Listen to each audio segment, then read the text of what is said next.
3 طرح کی لڑکیوں سے شادی کبھی نہ کرنا ورنہ تباہ و برباد ہو جاؤ گے، تم لوگ اجڑ جاؤ گے۔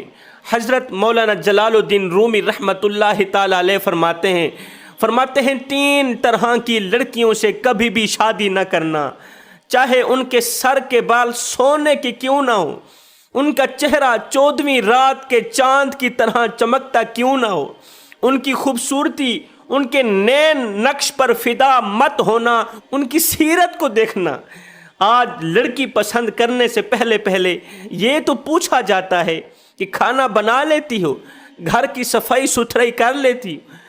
لڑکی پسند کرنے سے پہلے لڑکی سے پوچھا جاتا ہے کہ ہمارے گھر میں مہمانوں کی آمد و رفت زیادہ رہتی ہے، یہ بتاؤ کہ کوئی اچھی سی چائے بھی بنا لیتی ہو۔ سب کچھ پوچھا جاتا ہے، مگر یہ کیوں نہیں پوچھا جاتا کہ نماز بھی پڑھتی ہو یا نہیں پڑھتی؟ اگر پڑھتی ہو تو بتاؤ فجر کی نماز کی کتنی رکعتیں ہیں؟ یہ بتاؤ ظہر کی اذان کتنے بجے ہوتی ہے؟ اور قرآن بھی پڑھتی ہو یا نہیں پڑھتی؟ اگر پڑھتی ہو تو پھر بتاؤ سورہ یاسین کون سے پارے میں، سورہ رحمان کون سے پارے میں؟ اور پردہ بھی کرتی ہو یا نہیں کرتی؟ کہیں ٹائٹ پجامہ اور اونچے کپڑے پہن کر معاشرے میں ہمارا ناک تو نہیں کٹوا کے رکھ دو گی؟ کہیں تمہارا ٹائٹ پجامہ اور اونچے کپڑے معاشرے میں ہماری عزت والی پگڑی خاک میں تو نہیں ملا کے رکھ دیں گے؟ کہیں تمہارا برا رویہ، تمہاری بد کلامی، بد اخلاقی ہمارے ہنستے بستے جنت کے ٹکڑے گھر کو جہنم کا گڑھا تو نہیں بنا کے رکھ دیں گے؟ کہیں تیری بد کلامی اور بد اخلاقی کی وجہ سے محلے میں رہنے والی تمام عورتیں تیری موت کی دعائیں تو نہیں کریں گی؟ یہ سب کچھ اس لیے نہیں پوچھا جاتا کیونکہ یہ سب کچھ پوچھنے سے ہم لوگ قاصر ہیں۔ اگر ہم نہیں پوچھتے، اس لیے تو شادی کے 5ویں مہینے دلہن طلاق لے کر ایک بار پھر سے ماں باپ کا گھر جا بساتی ہے، بوڑھے باپ کی عزت والی پگڑی خاک میں ملا کر، بھائیوں کا سر شرم سے جھکا کر، طلاق کی پرچی ہاتھ میں پکڑ کر بوڑھے ماں باپ کے گھر کو جہنم کا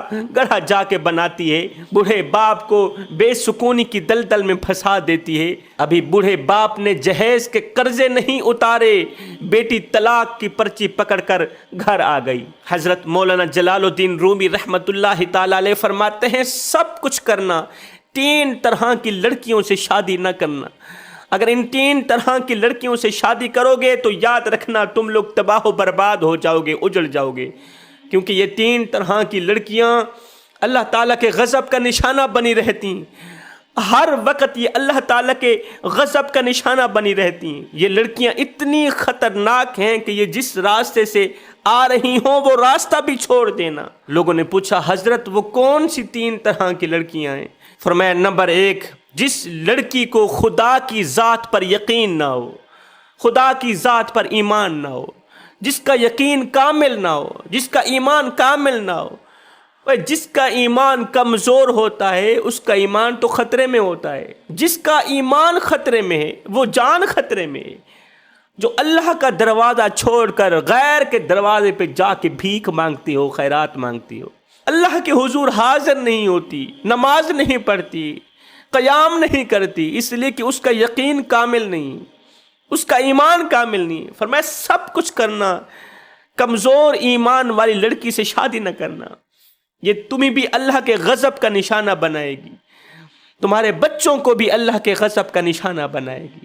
حضرت سیدنا موسیٰ علیہ السلام نے دعا کی یا باری تعالیٰ اس وقت جو تیرا محبوب ہے میں اس سے ملاقات کرنا چاہتا ہوں، اس سے ملاقات نصیب فرما، اس سے مجھے ملنے کا شرف نصیب فرما۔ اللہ تعالیٰ نے فرمایا موسیٰ کوہ طور پر چلا جا، وہاں میرا ایک محبوب بندہ بیٹھا ہے، میرا دوست بیٹھا ہے، جا کے اس سے ملاقات کر لے۔ حضرت موسیٰ علیہ السلام کوہ طور پر گئے، کوہ طور پر پہنچے، دیکھا وہاں پر ایک نوجوان بیٹھا ہے، نوجوان ہے جس کا بدن زخموں سے چور چور ہے، بدن زخموں سے چور چور ہے، ہاتھ نہیں ہیں، دیکھنے کے لیے آنکھیں نہیں ہیں، چلنے کے لیے پیر نہیں ہیں، اس نوجوان کے لب حرکت میں۔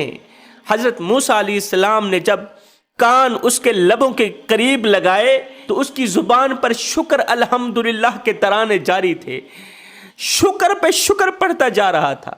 حضرت موسیٰ علیہ السلام نے پوچھ لیا اے نوجوان چھونے کے لیے ہاتھ نہیں، اللہ تعالیٰ نے ہاتھ تم سے لے لیے، دیکھنے کے لیے آنکھیں نہیں، اللہ تعالیٰ نے دیکھنے کی صلاحیت تجھ سے چھین لی، چلنے کے لیے تیرے پاس پیر نہیں۔ یہ بتا کہ تو اللہ تعالیٰ کی کن کن نعمتوں کا شکر ادا کر رہا ہے۔ اس نے کہا میں 2 نعمتوں کا شکرانہ پڑھ رہا ہوں۔ پہلی نعمت کہ اللہ تعالیٰ نے مجھ سے میری زبان نہیں چھینی، اور یہ زبان ہر وقت شکر الحمدللہ کے ترانے پڑتی رہتی ہے۔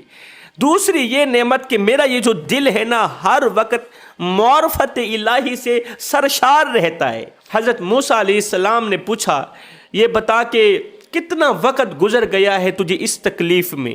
اس نے کہا 100 سال کا عرصہ گزر گیا، اس تکلیف کے اندر مجھے 100 سال کا عرصہ گزر گیا۔ اچھا 100 سالوں میں تو نے کبھی کوئی خواہش کی ہو؟ اس نے کہا 2 چیزوں کی خواہش کی، ایک تو میں موسیٰ علیہ السلام کے ساتھ ملاقات کرنا چاہتا ہوں، دوسرا یہ کہ مجھے ٹھنڈا پانی مل جائے، پینے کو مجھے ٹھنڈا پانی مل جائے۔ حضرت موسیٰ علیہ السلام نے فرمایا اے بندہ خدا پھر تجھے مبارک ہو، اللہ تعالیٰ نے تیری دونوں خواہشیں پوری کر دی۔ میں موسیٰ ہوں، مجھ سے ملاقات کر لے، اور خود چل کے تجھ سے ملاقات کرنے آیا۔ اور باقی رہی ٹھنڈے پانی والی بات، تو نے مجھ سے ٹھنڈا پانی مانگا تو میں ابھی نیچے جاتا ہوں، تیرے لیے ٹھنڈا پانی تلاش کر کے لاتا ہوں۔ حضرت موسیٰ علیہ السلام کوہ طور کے نیچے گئے ٹھنڈا پانی تلاش کرنے کے لیے، کوہ طور کے نیچے گئے، ادھر سے اللہ رب العالمین نے حضرت اسرائیل علیہ السلام کو اس کی روح نکالنے کا حکم دیا۔ اسرائیل جلدی جا اس بندے کی روح نکال کے آ۔ موسیٰ علیہ السلام کے وہاں جانے سے پہلے اسرائیل نے اس کی روح نکال لی۔ جب وہ مر گیا، اس کا انتقال ہو گیا، تو جنگل کے تمام جانوروں نے اسے چیر پھاڑ کر برابر کر دیا۔ جنگل کے جانوروں نے اسے چیر پھاڑ کر کھا ڈالا، ختم کر دیا۔ موسیٰ علیہ السلام جب ٹھنڈا پانی لے کر وہاں پر پہنچے تو دیکھ کر حیران رہ گئے کہ اس کا تو وہاں کوئی نام و نشان بھی نہیں تھا، وہ مر گیا ہے، جنگل کے جانوروں نے اسے چیر پھاڑ کر کھا ڈالا۔ موسیٰ علیہ السلام یہ منظر دیکھ کر رونے لگے، آنکھوں سے آنسو بہانے لگے۔ روتے ہوئے موسیٰ نے دعا کی یا باری تعالیٰ بھلا کوئی اپنے دوست کے ساتھ بھی اس طرح کا معاملہ کرتا ہے؟ بھلا کوئی اپنے محبوب کے ساتھ بھی اس طرح کا کرتا ہے؟ اللہ آخر تیرے اس محبوب بندے نے کون سا ایسا گناہ کیا، کون سا ایسا جرم کیا کہ تو نے اسے جنگل کے جانوروں کی غذا بنا ڈالا؟ میرے اللہ نے فرمایا موسیٰ اس نے ایک ہی گناہ کیا ہے، اس ایک گناہ نے اس کی تمام عبادات کو ضائع کر دیا۔ وہ گناہ یہ تھا کہ بندہ میرا ہو، اس کا مالک میں، اس کا رب میں، اس کا خالق میں، اور پانی کسی اور سے مانگے۔ اگر اسے پانی کی ضرورت تھی تو اس نے مجھ سے کیوں نہ مانگا؟ اس نے ٹھنڈا پانی مجھ سے کیوں نہ مانگا؟ کسی اور سے کیوں مانگا؟ آپ لوگوں کو پتہ ہے اللہ تعالیٰ کو سب سے زیادہ غصہ کس وقت آتا ہے؟ اللہ تعالیٰ کو سب سے زیادہ غصہ اس وقت آتا ہے جب انسان اللہ کی چوکھٹ چھوڑ کر کسی غیر کے دروازے پہ جا کے مانگتا ہے۔ اس لیے میں کہتا ہوں جب پریشانی آئے، مصیبت آئے، دکھ تکلیفیں آئیں تو تکیے پہ سر رکھ کر رونے سے کہیں زیادہ بہتر ہے سجدوں پر رو لیا کرو۔ فرمایا اس لڑکی سے شادی کبھی نہ کرنا جس کا ایمان کمزور ہو۔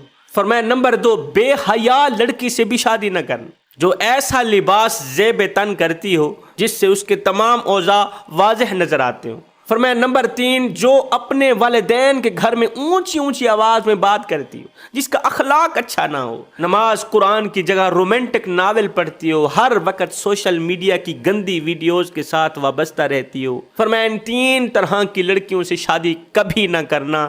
یہ 3 طرح کی لڑکیاں ہر وقت اللہ تعالیٰ کے غضب کا نشانہ بنی رہتی ہیں۔ یہ جس راستے سے آ رہی ہوں وہ راستہ بھی چھوڑ دینا، یہ اتنی خطرناک لڑکیاں۔